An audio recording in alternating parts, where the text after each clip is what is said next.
Welcome to this wonderful platform, Linda's TV show. This is the home of news. If it is your first time of coming across this YouTube channel for the first time and you like what you see, please subscribe, put on your notification bell so that you'll be able to know when I upload a new video.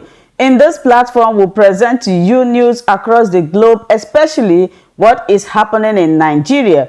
Before we present the news, we analyze it and we'll sit down there to watch it together with you. Then later we'll go to the comment section to talk about it. Of course, you are free to criticize, you are free to comment, you are free to leave your own opinion because you are entitled to your opinion, but let us do it constructively. Finally, Bubu is asked to address Nigeria. Before I allow you to listen to what he say, my dear people, what type of cream is Bubu using? Look at fresh. Bubu that is more than 83 years is looking fresh. I beg, tell me the cream you use so that I'll go and buy it to my father. In this video, he is talking about those trying to separate Nigeria and causing insecurity. He said that he's going to deal with them with the language that they understand. Well, ever since this thing has been happening, starting from the EndSARS period, he have not spoken.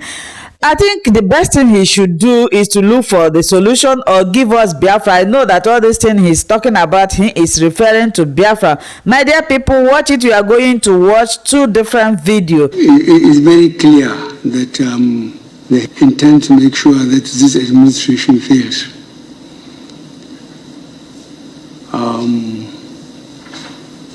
I'm getting good intelligence report on daily basis.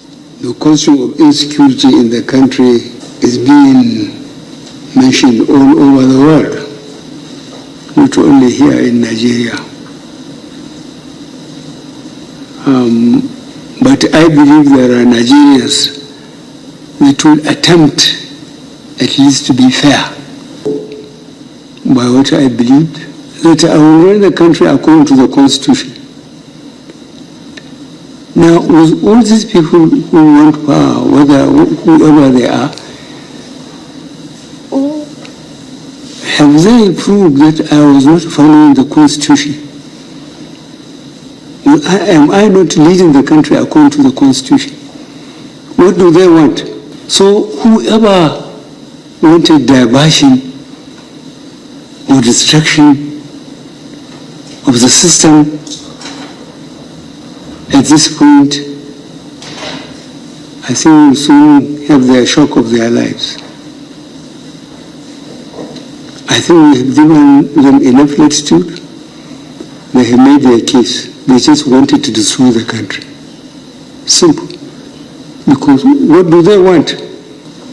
And we are concentrating on infrastructure because no country or institution can be developed without infrastructure.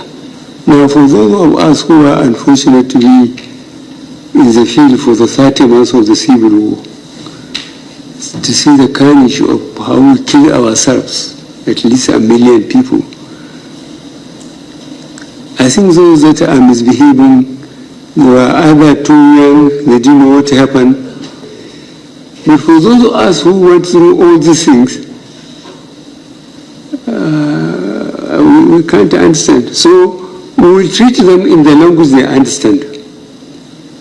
So I feel for your understanding and so on. We are going to be very hard sooner than later. We have done our best to change the service chiefs and the IG. We allow them time to go around to make necessary changes for them to be firmly in charge. We'll try and give them the resources they require, and we will demand security sooner than later. I thank you very much for your presentation. I assure you that this administration will do whatever we can do for you so that we don't give anybody excuse to blame us that we don't want to go or we want to have a third term. The way we tend to think in this country. In Spain, the Catalonian region wants to secede. In Quebec, in Canada, Quebec wanted to secede. In the United Kingdom, Scotland wants to move out of the United Kingdom. Everywhere in the world, you have these nationalist tendencies. There is nothing new about it happening in Nigeria. It's about how you respond to it. You say, okay, you want to have a referendum, but it's not in the Constitution. So why don't you go through the political No, so route? the nationalist tendencies, Yes. Some people will say there's nothing wrong with that. It is the how that is the question right now. Sure. I mean, there have been huge questions about what happened in the Niger Delta happened, and it was seen that we still haven't quite recovered from that, because we're now seeing people making comparisons, however, illogical it might sound, with bandits in the north, about how they're going about and how they too need to be called to the table, especially in the face of the atrocities they're committing. And then we also hear now, even though you say that the manner in which they're going about it is not right. Who is going about it? The secessionist people, the way they're calling for secession, the language and the manner in which they're going about it, is questionable. You have agreed that much. If that is the case, do you think that government wouldn't stand the risk of conferring legitimacy on these agitations? What I said, to be very clear, is this. If people are violent, then the government has the right to respond, to protect the citizens of Nigeria and to protect Nigerian territory. If people are not violent, but they're mouthing a political agitation, that should never have been made criminal. It is an expression of their view. The government should then say, if this is gaining traction, here is what we need. We need to sit down and talk about. Do you think words can be violent? Of course, words can be aggressive.